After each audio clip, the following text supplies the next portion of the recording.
going on, guys? Nick Lesagore here. Brandon Delakia. Exit 12. Brewery. In the house. Yep. And we are here to do a first taste video for you guys. This one is special to us because it is reflectionary of a lot of things in terms of our brewing process, in terms of experiences on my end. I brought this beer to Norway for a wedding of my wife's cousin, and I took an awesome picture of it. It was sweet. This beer... Put that picture in, Nick. What did you say? Put that picture in for your editing purposes later. My new thing is I'm going to make Nick edit the heck out of these videos. We'll see if I do that. That is, you can see the picture here. Fans want it. So, this beer is actually also the beer that we submitted to our first competition ever, which is a local competition. Yeah, Mass Beer Week. Yep, Massachusetts Beer Week, and run by the Massachusetts Mass Beer Bros and a local brewery around here called Barrel House Z on the South Shore in Weymouth, Massachusetts. So, it is. So when we brewed it, I don't know if you follow us on social media, we were very secretive about it, obviously. So now we can tell you since we passed it in. Except for that live video where I totally told everybody about it. So if you watch that, you know exactly what it is. Oh, that's right. On the BrewTubers channel on Facebook, Brandon dropped the beans. I didn't know it was a secret. I don't know about these secretive competitions. That's right. He does now, though. And so this beer we named Live in the Moment because everything else is uncertain. So for those of you that are big Treehouse fans, you can understand the idea behind the name of this beer. It's a Cherrywood Smoked Porter. We actually did not manually smoke Cherrywood. Sure did. Sure did not. Somebody else did it. That's a completely different process. We bought Cherrywood Smoked Porter. I spoke to the owner of our local homebrew store who does a Cherrywood Smoked Porter. He gave me some advice. I kind of took his grain bill, but for the first time around last year, I made some very minor changes. This time around it was more major changes. We upped the flaked oats in the recipe. We upped maybe one or two other things, and we also messed around with water chemistry a little bit more than what we normally did. Yeah, sure. So I'm assuming you want me to talk about water chemistry. Not this very second. Okay. What I do want to do is share the labels that we'll be putting on the bottles. Kaboom! Yep. That we had printed out. But now I'm going to pour it, and Brandon's going to tell you about the water chemistry. Thank you. Appreciate it. So, the water we went for this is close to what we use for our stouts, which is heavy on chloride to accentuate mouthfeel, but we also put a little bit of baking soda in there for bicarbonate because you want to get that calcium up and that bicarbonate up a little bit more than you would do. Usually everything we do in our water chemistry is either gypsum or calcium chloride. For our darker beers, sometimes we'll go with a little baking soda for that bicarbonate and calcium.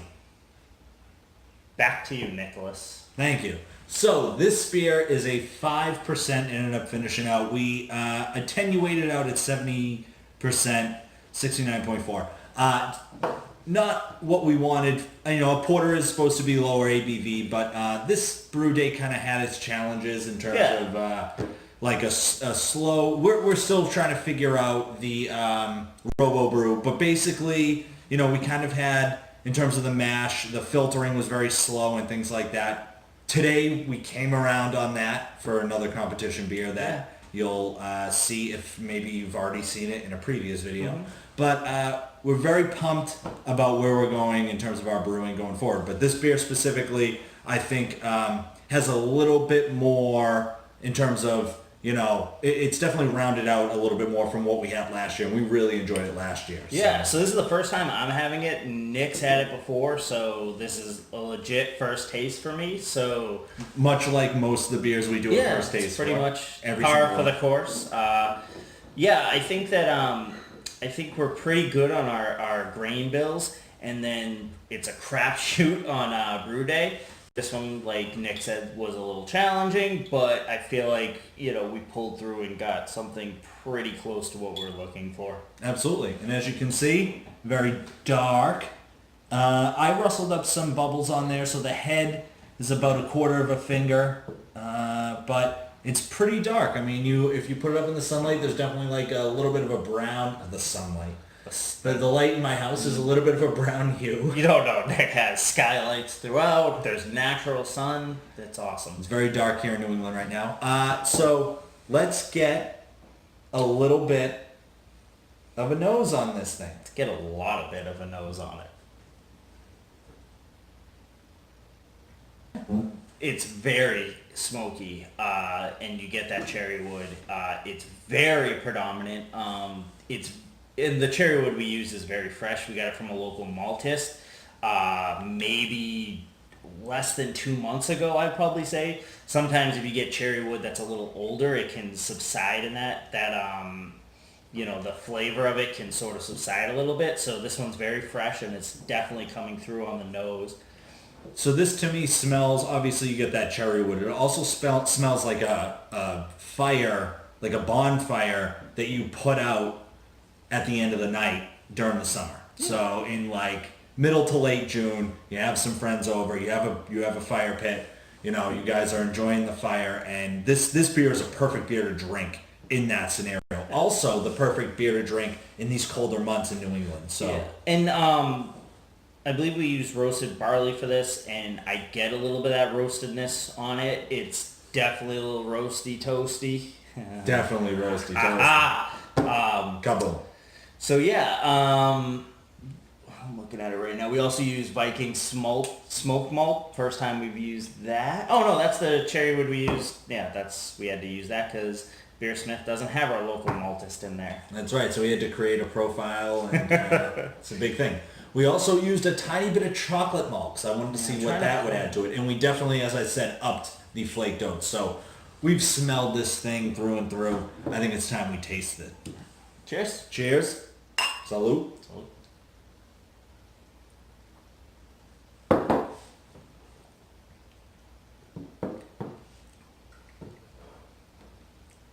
Yeah, so right off the bat, it's very smoky. It's got that smoke flavor on the, on the front end.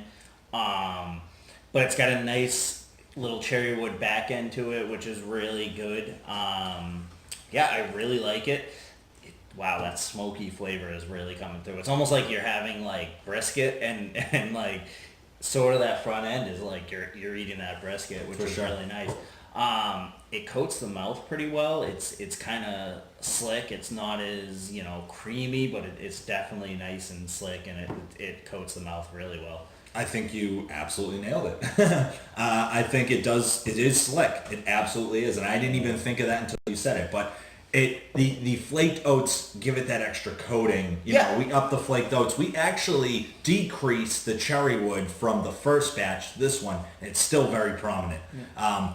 I think in terms of, it doesn't last on the palate. I think in terms of the taste, it kind of dissipates rather quickly, minus the cherry wood. I think the cherry wood kind of lasts a little bit, but I think when you're sitting by the fire in the middle of June, with a bunch of friends and family, or when you're watching your favorite TV show in the middle of January, I think it's perfect for that. Yeah, it's not thin because it has a really big burst in the front, but like you said, it smooths out nicely, and it's almost like the back end is like just a little bit of cherry wood, but it's it just sort of mellows out, and it's a 6.6, so it's not overly boozy or anything. And what's the word you use? 5%. Oh, it ended up attenuated out at 5%. That's right. Unfortunately. So that might be a reason why.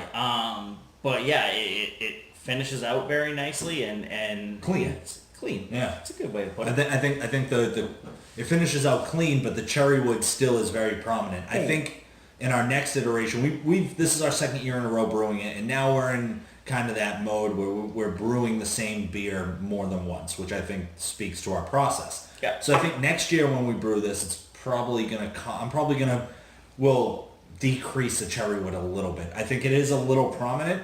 I don't know if this is good enough to win a competition necessarily, but I think the mouthfeel is there. Yeah. I think it borders a stout a little bit, just how coating it is. Which makes sense because, we use the same water profile as we do for our stouts for the most part. I'd have to look at the exact numbers, but I think it is pretty close.